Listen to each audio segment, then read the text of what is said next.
Radio उड़ान के updates लेने के लिए इस चैनल को सब्सक्राइब कीजिए और इस वीडियो को ज्यादा से ज्यादा लाइक कीजिए और शेयर कीजिए। For more info log on to www.radioudan.com।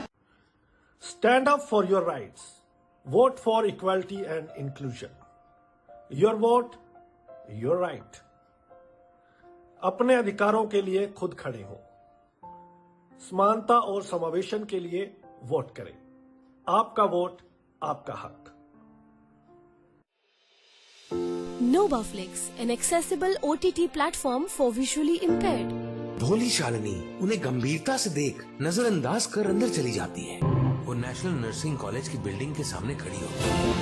अगर आप ब्लाइंड हैं और एंजॉय करना चाहते हैं लेटेस्ट मूवीज, वो भी ऑडियो डिस्क्रिप्शन के साथ, तो आज ही डाउनलोड करें NovaFlix प्ले स्टोर से। जय दोस्तों, नमस्कार, आदाब, सत श्री अकाल। मैं दानिश महाजन प्रोग्राम बदलता दौर में आपका स्वागत करता हूं। आज का शो बेहद खास है। जब भी हम डिस्कशंस करते हैं, नॉर्थ ईस्ट को छोड़ देते हैं। वहां क्या हो रहा है बहुत सारे लोगों को नहीं पता।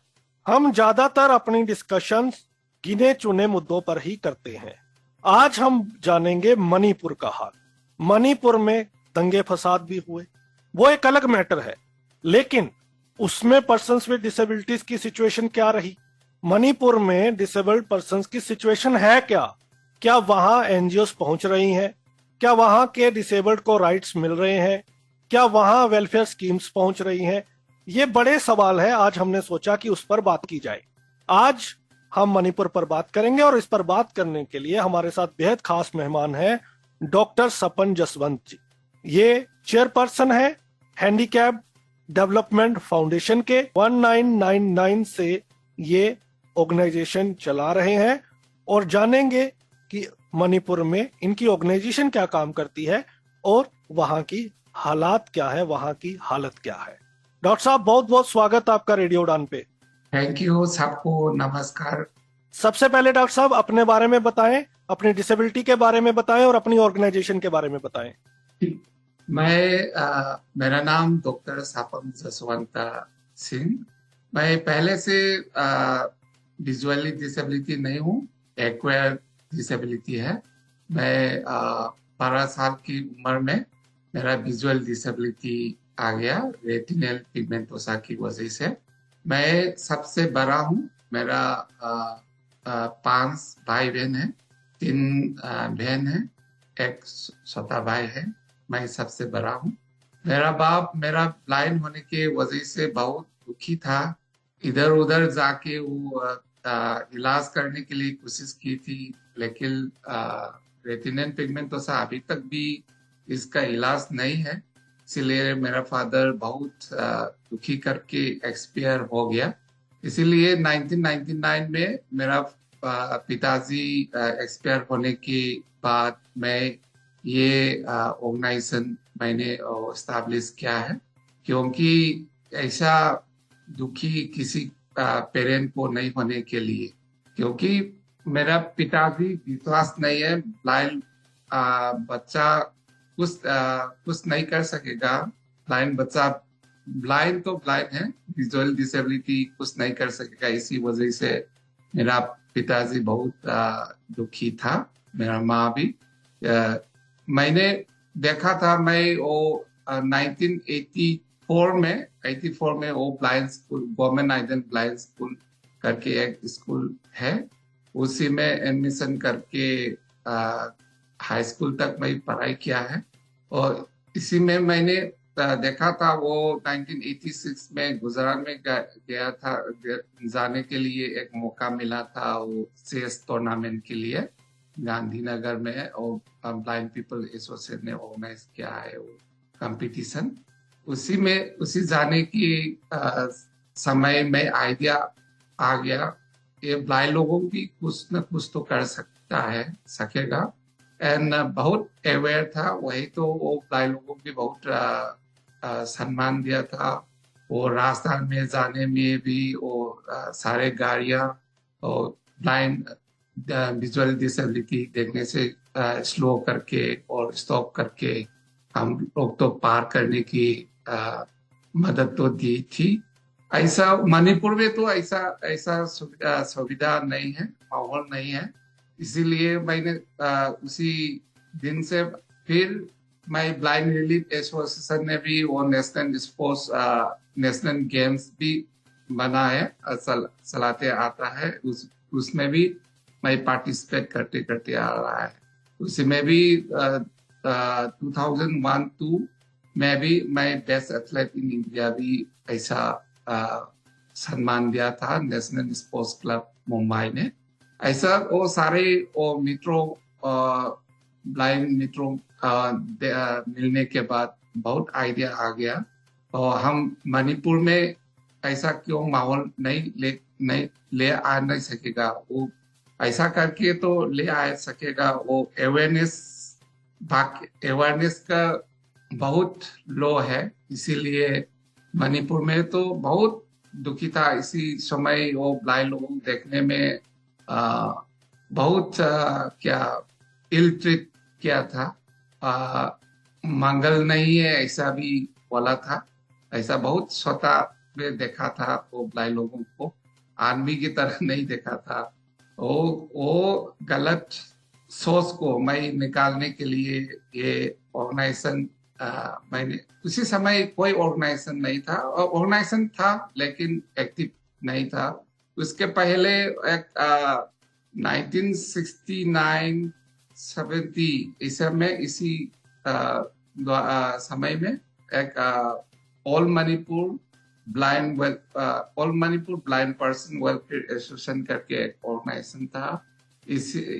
इसी संस्था ने एक ब्लाइंड स्कूल स्टैब्लिश करके 1973 में वो हम लोग को, मैंने भी पढ़ाई किया उसी स्कूल में। गवर्नमेंट अभी तो गवर्नमेंट हो गया, पहले तो गवर्नमेंट नहीं था। आइडियल ब्लाइंड स्कूल करके एक स्कूल चलाया था इसी संस्था ने। 1978 में ये स्कूल गवर्नमेंट में कन्वर्ट किया। ऐसा करके आया था। डिसेबिलिटी के बारे में भी बहुत अवेयरनेस नहीं है इसी समय, इसलिए धीरे धीरे ऐसा करके मैं क्लास 10 भी पास किया था। बाद में कॉलेज भी करके ऐसा, कॉलेज में भी ऐसा, कॉलेज करने से भी मेरा बाप ने, मेरे पिताजी ने वो इतना विश्वास नहीं रखा था मुझे को। ब्लाइंड ने पढ़ाई करके क्या होगा, कुछ नहीं होगा ऐसा सोचा था। मैंने प्रूव करने के लिए ब्लाइंड, मैंने बताया था मेरा पिताजी को भी, ब्लाइंड लोगों भी इसी तरह से पढ़ाई करके वो अच्छा काम भी मिलेगा, अच्छा काम भी कर सकेगा। ऐसा मैं भी स्टेट अवार्ड भी दिया था, स्टेट स्पोर्ट्स नेशनल गेम में ब्लाइंड BRA ने ऑर्गेनाइज किया था। इसी पे गोल्ड मेडल लेने की वजह से 2 बार मैं स्टेट इंसेंटिव अवार्ड भी दिया था। उसी में भी मेरा पिताजी कंफर्टेबल नहीं है, हैप्पी फील नहीं कर सकता था। इसलिए मैंने सोचा था, इसी धीरे धीरे मैंने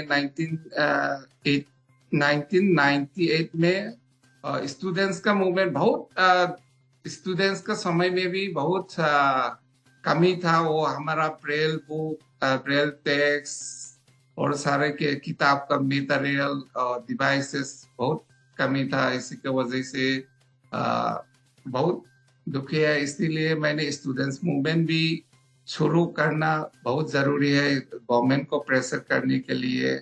इसी आइडिया से मैंने all Manipur student union for silence करके एक ऑर्गेनाइजेशन शुरू किया था 1998 में। इस शुरू करके एक एग्जीबिशन भी किया था, वो लोगों को और ब्लाइंड लोगों के लिए जानने के लिए कैसा ब्लाइंड लोगों ने पढ़ाई किया है, कौन सा स्क्रिप्ट यूज किया है, क्या क्या कर सकता है। वो इम्फाल कैपिटल में, मणिपुर का कैपिटल में एक एग्जीबिशन 2-3 दिन के लिए मैंने एक एग्जीबिशन चला के लोगों को ब्लाइंड ने कैसा पढ़ाई किया, कैसा लिखा, कैसा मैथमेटिक किया, ऐसा सारे मैंने डिस्प्ले किया था। ऐसा करके आया था।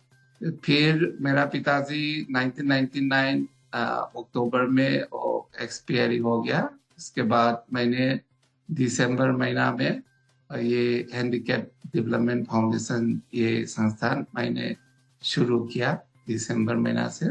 उसी फिर अवेयरनेस करने के लिए, लोगों को अवेयरनेस करने के लिए, राइट के लिए और फाइट करने के लिए ये संस्थान सालाना शुरू किया।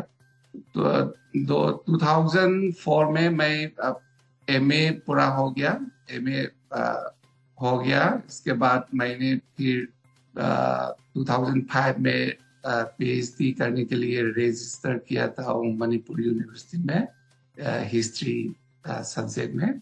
इसके बाद ऐसा करते करते रिसर्च भी करते हैं, इसके बीच में अवेयरनेस सेंसिटाइजेशन भी करते करते आ रहा है। राइट के लिए भी फाइट किया था। 2005 रजिस्टर करने के वो उसी समय मैंने MPSC Manipur public service commission में मैंने एग्जाम देने के लिए अप्लाई किया था। वो लोग ने मना किया था, तो ब्लाइंड लोगों इसी में एग्जाम नहीं दे सकेगा, एस्क्राइब अलाउ नहीं कर सकेगा। इसी वजह से मैंने केस फाइट किया था वो हाई कोर्ट में। पहले तो रिजेक्ट किया था, फिर सुप्रीम कोर्ट में मैं गया था। इसी में सुप्रीम कोर्ट ने 2010 में एक राय दिया था, वो ब्लाइंड लोगों भी एमपीएससी में एग्जाम देना है और रिजर्व भी करना है। ऐसा मैंने सक्सेस किया था, अचीव किया था वो 2010 में। इसी के बाद अभी तो ग्रेड ए बी में अभी रिजर्व हो गया मणिपुर में। राइट। अब ये बताओ, आपकी ऑर्गेनाइजेशन कोई इंस्टीट्यूट चलाती है जहां आप इसी तरह के प्रोग्राम करते हैं? इंस्टीट्यूट भी अभी चलाने के लिए अभी शुरू किया है। हम लोग ने सपोर्ट दिया है सारे स्टूडेंट ब्लाइंड लोगों को, जो पढ़ना हायर स्टडी करना चाहते हैं तो हम लोग स्कॉलरशिप देता है, एडमिशन भी कराते हैं और हॉस्टल सपोर्ट भी देता है। सारे मटेरियल, लर्निंग मटेरियल भी हम सप्लाई देता है सपोर्ट करके किसी संसार के साथ साथ। राइट। तो अब आते हैं कुछ सवालों पे। सबसे पहले ये बताएं कि मणिपुर में लोग रेडियो डांस सुनते हैं? कुछ कॉल्स तो मुझे आती हैं, आप भी बता रहे थे सुनते हैं। बहुत सुनते हैं यहाँ रेडियो उड़ान, इसीलिए मैंने आपको बात किया था। बढ़िया, ये हमारे लिए बड़ी अच्छी बात है कि मणिपुर तक भी हम लोग पहुंचे हैं। हाँ। अब सर, मैं कुछ क्रूशियल सवाल आपसे जानना चाहता हूं, क्योंकि बहुत सारे लोग जानना चाहते हैं मणिपुर के बारे में। सबसे पहले तो हमें ये बताएं कि डिसेबल्ड की आज के टाइम में क्या सिचुएशन है। जैसे आपने कहा कि एक ऐसा समय था, लोग कहते थे कि मंगल में भी ऐसे नहीं रहते लोग जैसे मणिपुर में रहते हैं। तो क्या कुछ बदला है? कैसी सिचुएशन है आज के टाइम पे मणिपुर में डिसेबल्ड की? अभी तो बहुत चेंज हो गया, ऐसा करते करते आ रहा है ना। तो अभी तो 10-20 के ऊपर हो गया साल। अभी तो बहुत बदल गया। पहले तो डिसेबिलिटी लोगों के अपना मैं डिसेबिलिटी है ऐसा बोल नहीं भी सकता है, हाइड करने के लिए, छुपाने के लिए ऐसा कोशिश करते करते आता है। किसी डिसेबिलिटी लोगों को बाहर में भी नहीं निकालना, नहीं जाना चाहते हैं और पिता पेरे लोग ने। अभी तो बहुत एनजीओ भी निकलता है और डिसेबिलिटी लोगों भी अभी पढ़ाई के लिए, जॉब के लिए बहुत निकल रहा है। बहुत बदल गया। अभी थोड़ा थोड़ा वो गवर्नमेंट लोगों भी अभी थोड़ा सा अवेयर हो गया और सारे स्कीम भी बना रहा है और ऐसा बदल गया बहुत। आज के टाइम पे मणिपुर के डिसेबल्ड के सामने क्या चैलेंजेस है? अभी तो डिसेबिलिटी का चैलेंज तो एक्सेसिबिलिटी, ये तो बहुत बड़ा चैलेंजेस है।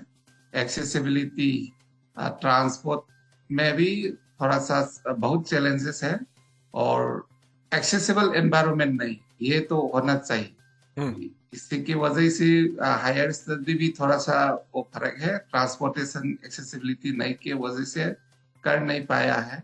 लेकिन इकोनॉमी भी सारे हम वो, ये तो मणिपुर का सिर्फ नहीं है, सारे भारत का है।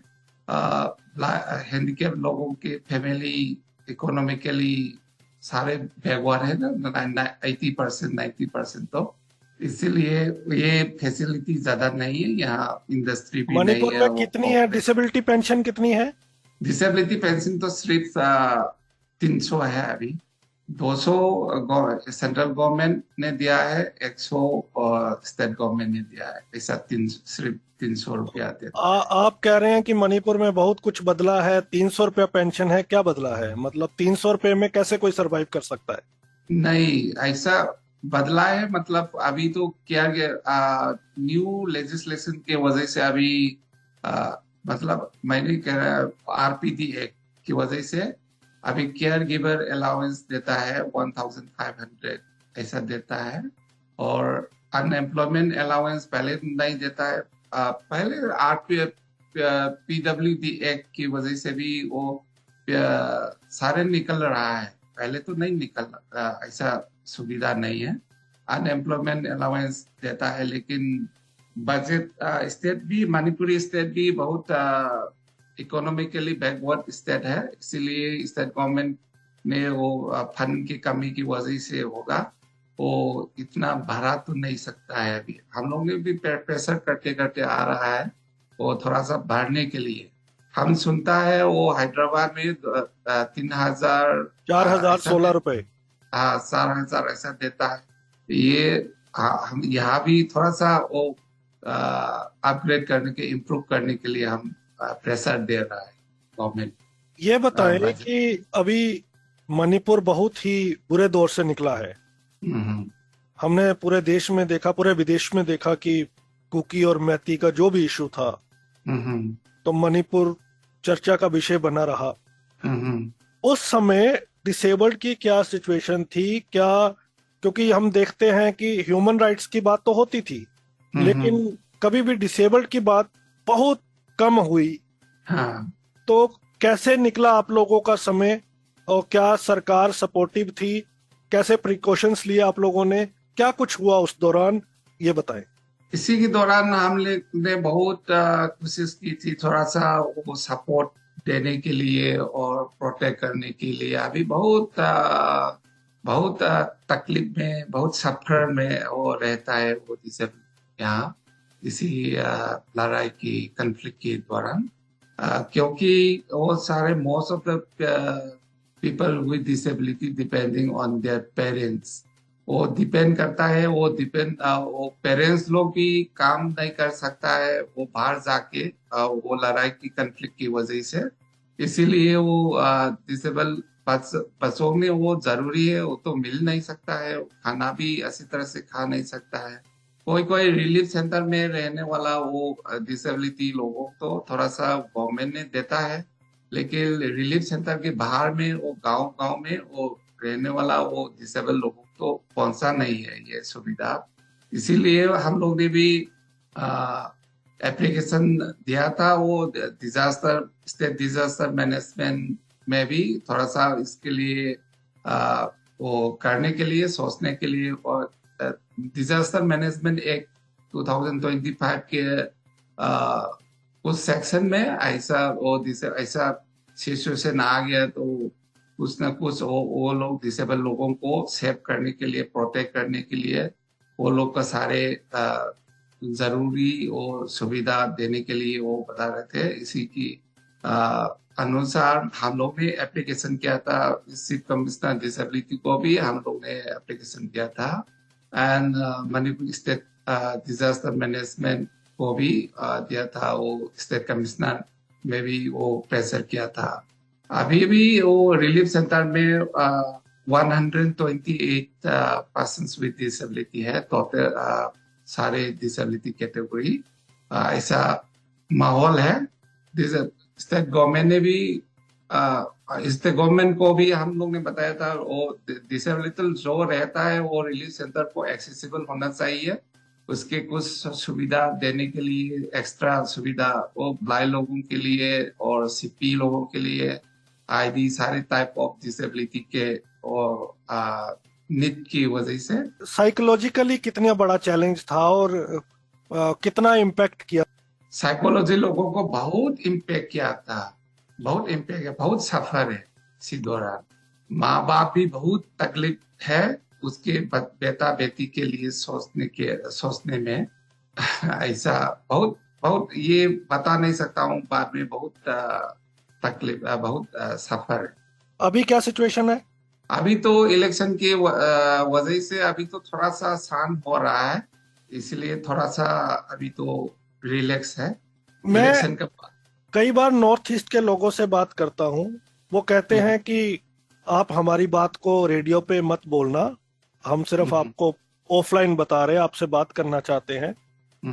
जो दिल्ली साइड की ऑर्गेनाइजेशन है, जो शहरों वाली ऑर्गेनाइजेशन है, बम्बई, दिल्ली, चेन्नई, ये इस साइड ही काम करते हैं। हमारे एरिया में तो ना कभी आते हैं, ना हमारे हकों की आवाज उठाते हैं बहुत। आपका क्या परसेप्शन है इसको लेके? ये तो सबका तो होना चाहिए, दिल्ली वाले और मुंबई वाले। अभी थोड़ा सा और national organisation, national level organisation भी आना शुरू किया है। हमारा ऑर्गेनाइजेशन मैंने जो अभी सपोर्ट दे रहा है वो भी जान विकास समिति करके एक ऑर्गेनाइजेशन है, और नेशनल लेवल ऑर्गेनाइजेशन है, बनारस ने बेस किया है। उसी ने सपोर्ट देकर वो सारी सुविधा हम लोग ने डिसेबल लोगों को सपोर्ट किया है। ऐसा शुरू तो किया है, पहले तो नहीं था, अभी तो थोड़ा थोड़ा शुरू हो रहा है। करना तो चाहिए, वो कर सकता है तो नेशनल लेवल बोलना भी चाहिए। अभी एक चर्चा ये भी आती है कि जैसे आपने बताया कि काफी चेंजेस आए हैं, गवर्नमेंट का ध्यान भी नॉर्थ ईस्ट में, खबरों में हमें देखने को मिलता है कि काफी विकास हो रहा है। तो क्या गवर्नमेंट के लेवल पे भी मणिपुर के डिसेबल्ड पर कोई ध्यान दिया जा रहा है? जैसे आपने बताया कि आरपीडी एक्ट का काफी बेनिफिट हो रहा है आप लोगों को, तो गवर्नमेंट का रवैया क्या है?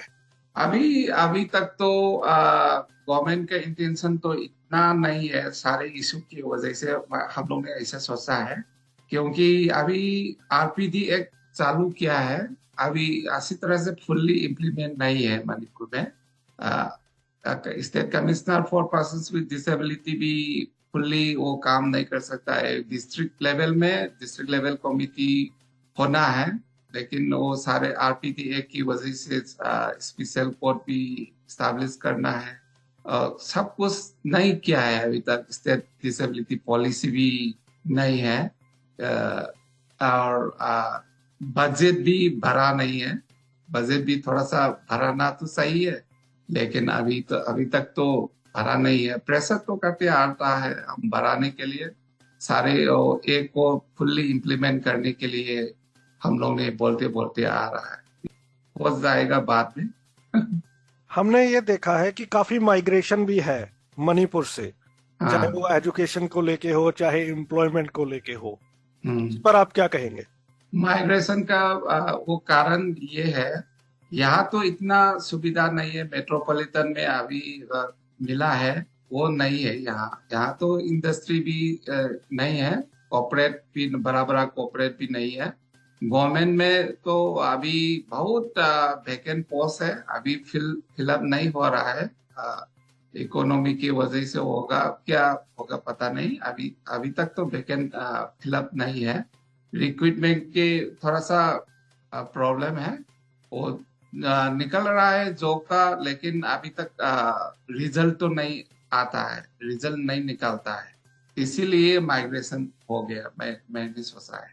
तो मणिपुर की सिचुएशन कैसे बेहतर होगी? क्या सुजेशंस आपके पास है? अभी इलेक्शन का टाइम है, तो क्या इलेक्शन के टाइम पर आप गवर्नमेंट से बात कर रहे हो? जो लोग वहां खड़े हो रहे हैं, क्या आप किसी तरह का मेमोरेंडम दे रहे हो? तो क्या स्ट्रेटजी है कि सिचुएशन कैसे बेहतर होगी? सिचुएशन बेहतर करने के लिए थोड़ा सा गवर्नमेंट ने थोड़ा सा ध्यान देना बहुत जरूरी है, और डिसेबिलिटी के लिए।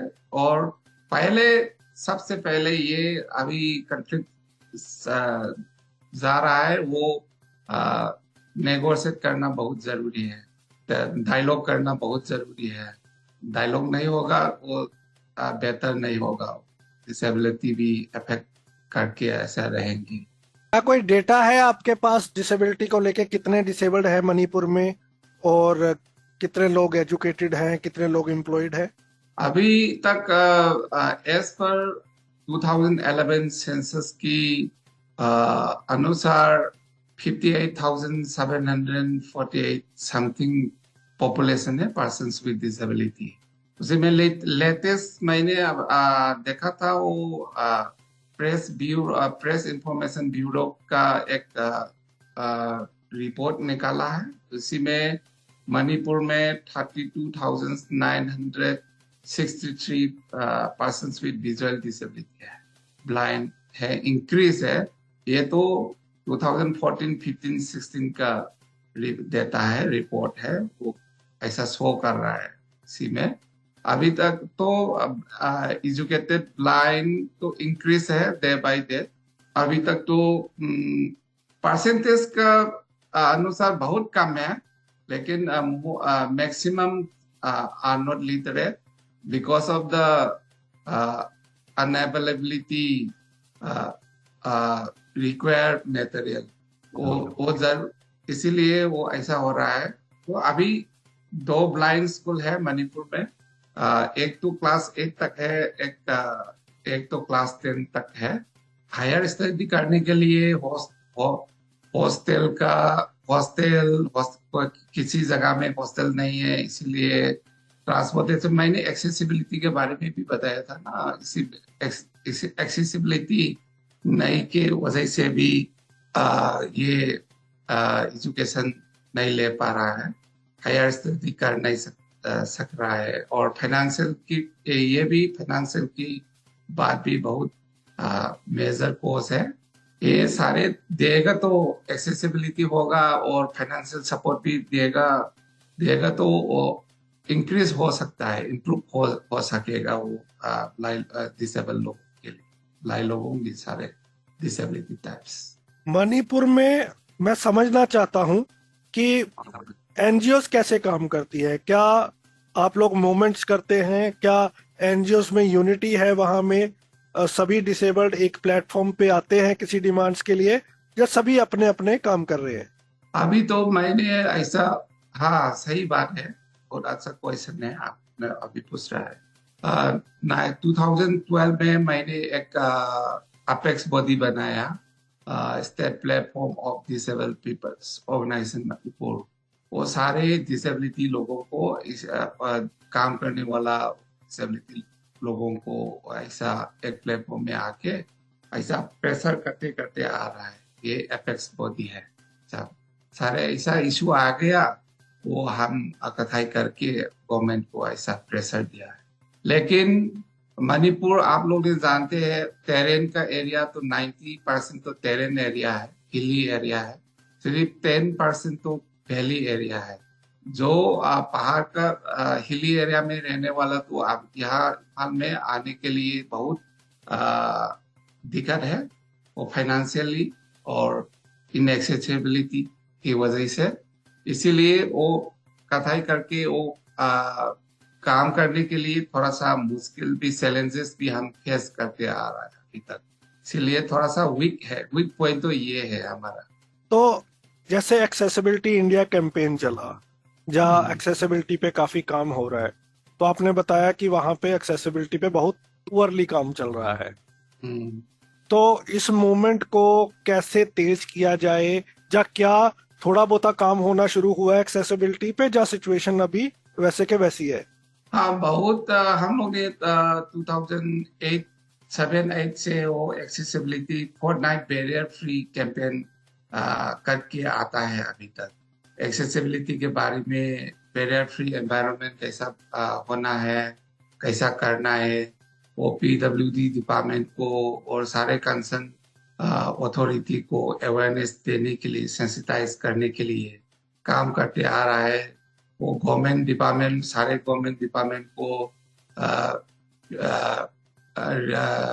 रिनोवेट करने के लिए, एक्सेसिबल ऑफिस बनाने के लिए, पब्लिक प्लेस भी एक्सेसिबल बनाने के लिए हम लोग ऐसा मेमोरेंडम देते अवेयरनेस करते आ रहा है। अभी तक तो नहीं हो रहा है। थोड़ा सा तो चेंज हो गया, वो हॉस्पिटल में थोड़ा सा रेम हो गया, अभी लिप हो गया, और कुछ डिपार्टमेंट में तो लिफ्ट अभी बनाना शुरू कर रहा है। अभी पूरा नहीं है, अभी तक तो 10% भी नहीं हो रहा है। पर्पल फेस्ट हो रहे हैं, दिव्या कला मेले सरकार करवा रही है, हम्म। तो इन चीजों में आप लोगों की रिप्रेजेंटेशन कैसी है? हाँ, रिप्रेजेंटेशन हम लोग बेचता है, हम लोग भी पार्टिसिपेट किया है। रिसेंटली वो February 6 से वो 11 तक वो इधर अगरतला में हो गया। उसी में हमारा मणिपुर साइड से भी पार्टिसिपेट किया है। वो पिछले साल में भी वो दिल्ली में हो गया, उसी में भी हम लोग पार्टिसिपेट किया है मणिपुर साइड से। ऐसा थोड़ा थोड़ा हम लोग भी पार्टिसिपेट करना अभी शुरू किया है। नॉर्थ ईस्ट में सभी स्टेट्स में एक जैसे हालात है, या कुछ ऐसा है कि कोई स्टेट बेटर है? अभी ऐसा हालात में है, ये बेहतर है। आसाम अच्छा है और सारे रिमेनिंग पार्ट नॉर्थ ईस्ट का तो इससे भी बहुत कम है। कोई नॉर्थ ईस्ट की आपकी कॉमन ऑर्गेनाइजेशन है जो पूरे नॉर्थ ईस्ट के डिसेबल्ड के लिए काम करती है? नॉर्थ ईस्ट का एक कॉमन ऑर्गेनाइजेशन है, नेदा करके, नॉर्थ ईस्ट डिसेबिलिटी अलायंस करके। इतना एक्टिव भी नहीं है ये, और करते है तो है ये प्लेटफॉर्म। क्या कहना चाहोगे आप इस माध्यम से गवर्नमेंट को, लोगों को? कुछ ऐसा जो मैंने नहीं आपसे पूछा जो बताना चाहेंगे आप? मैं बताना चाहता हूँ गवर्नमेंट को थोड़ा सा इसी बारे में अटेंशन दिया जाए और डिसेबिलिटी लोगों को प्रोडक्टिव सिटीजन हो जाएगा। वो प्रोडक्टिव सिटीजन नहीं होने से अभी प्रेजेंट गवर्नमेंट ने वो अभी ड्रीम किया है 2047 में सुपर पावर बनाने के लिए। इसी में बहुत दिक्कत हो जाएगा, नहीं हो, थोड़ा सा वीक हो जाएगा।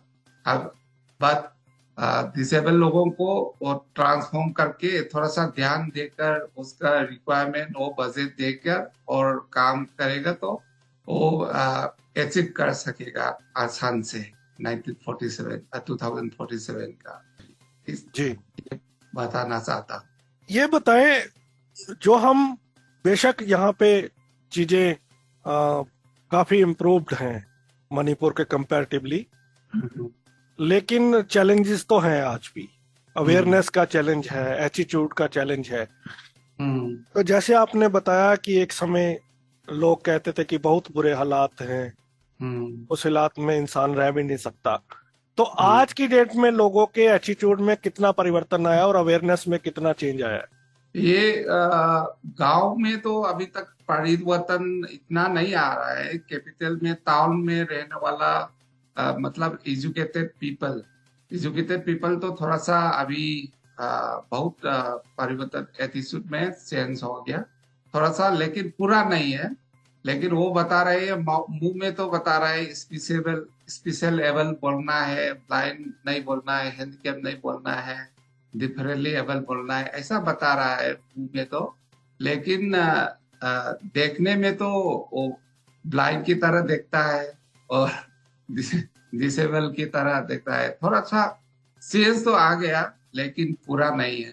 एजुकेटेड पीपल, पूरा कॉन्शियस पीपल, आई मीन वो परसेंटेज बहुत कम है। वो कॉन्शियस पीपल मिलना में वो बहुत एनकरेज दिया है। जो कर रहा है हमने, वो एनकरेज देता है। वो भरो, आगे भरो, वो सब कुछ कर दो, आप लोग भी कर सकेगा, क्यों नहीं कर सकेगा, ये पार्टिसिपेट करो, ये करो, ऐसा करके एनकरेज देता है वो literate people and conscious people. But बहुत कम है ये ऐसा पीपल, परसेंटेज की वजह से 1% भी नहीं होगा मेरे ख्याल में। आपने बताया कि you did not get any family support. They never trusted your abilities. Did you face discrimination from the society as well? Yeah, because of the society, societies looks disabilities as a sin, as a useless, That's why my father, my mother also, they laugh a lot, but how to guide disabled children, they don't know. That's why I could not get their support, What that is ये मैं बताना चाहता हूँ। इसीलिए मैंने वो एक organisation establish किया वो अवेयरनेस देने के लिए। अभी तो बहुत पेरेंट निकल रहा है, वो बेटा वो कहाँ पर पढ़ेगा, कैसा पढ़ जाएगा, कैसा कर सकेगा, ऐसा हमारा संस्थान में आके वो कंसल्ट करना शुरू कर रहा है। उसी दौरान मेरा पिताजी मेरा माँ की दौरान मैंने जब वो ब्लाइंड होने के समय कोई ऑर्गेनाइजेशन ऐसा कंसल्ट करने के लिए, डिस्कस करने के लिए, वो काउंसिल करने के लिए कोई जगह नहीं था। इसीलिए मेरा बाप मेरा माँ ने सपोर्ट दे नहीं पाए। तो देना तो वो जो मैंने चाहता है वो देता है, लेकिन पढ़ाई की इतना एंकरेजमेंट नहीं, स्टॉप तो नहीं किया है फोर्स में, लेकिन स्टॉप नहीं करता है। लेकिन अभी आपकी फैमिली का क्या एटीट्यूड है, आपकी बहनों का, भाइयों का? अभी तक तो बहुत, मेरा बहन ने बहुत सपोर्ट तो किया था। वो सपोर्ट मेरा बहन मेरा नेक्स्ट टू माय सिस्टर, वो तो बहुत एजुकेटेड वुमेन है। वो तो उसने वो करके वो सारे पीएचडी सारे वो हो सकता है उसके वजह से। नेशनल ऑर्गेनाइजेशंस को क्या मैसेज रहेगा आपका? नेशनल ऑर्गेनाइजेशन को मैं ये अपील करना चाहता हूँ, मणिपुर में थोड़ा सा ध्यान दीजिए, आइए, ये माहौल थोड़ा सा सुधार करने के लिए, गवर्नमेंट को लॉबी करने के लिए, एडवोकेट करने के लिए हमको सपोर्ट देना चाहिए। आप नेशनल ट्रस्ट के भी बोर्ड मेंबर हैं, तो उसके बारे में बताइए, आप कैसे उसके मेंबर बने और क्या काम हो रहा है नेशनल ट्रस्ट के थ्रू? नेशनल ट्रस्ट के थ्रू से मैंने यहाँ वो सार के तौर में नेशनल ट्रस्ट ने काम करता है। इसके थ्रू से यहाँ वो लीगल गार्जियनशिप का इंफॉर्मेशन सेंसिटाइज किया है। वो लीगल गार्जियनशिप बनने के लिए अभी हो रहा है यहाँ। इसकी निर्भया का बारे में सारे स्कीम जारी है नेशनल ट्रस्ट ने।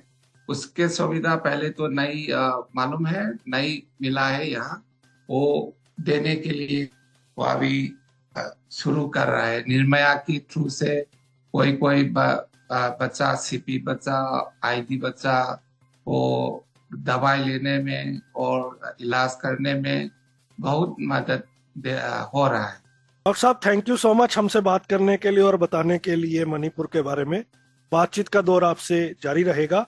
कुछ ऐसा जो मैंने आपसे नहीं पूछा आप बताना चाहे हमारे लिसनर्स को, और क्या मैसेज रहेगा आपका हमारे लिसनर्स के लिए? हाँ, लिसनर्स के लिए हम लोग स्वतः नहीं सोचना नहीं चाहिए। हम लोग भी army as a human being we must do something life time for the betterment of tomorrow. ये बात करना चाहिए, being though we are persons with disability. Right, thank you so much doctor साहब हमसे बात करने के लिए। Thank you for giving me, for inviting me for this conversation. Thank you very much, Radio Udan, and all the teams of you. तो आज हमने बात की डॉक्टर सपन जसवंत जी से, जिन्होंने बताया मणिपुर के बारे में। उम्मीद है बहुत सारी नई चीजें आपको पता चली होंगी। अगले सप्ताह मुलाकात होगी किसी और पर्सनैलिटी के साथ। दीजिए इजाजत, सुनते रहिए रेडियो उड़ाना flight of life. Bye bye. आज ऑफिस में महेश को खूब डांट पड़ी। वो जो अकाउंट्स में जो गलती थी,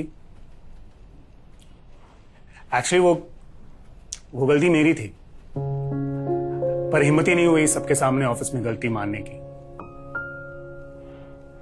कुछ बोल ही नहीं पाया मैं, और अब गिल्ट फील हो रहा है। डर लग रहा है, पर कल मैं बॉस को सच बोलूंगा। गलती तो है, मानूंगा नहीं तो सुधारूंगा कैसे, राइट?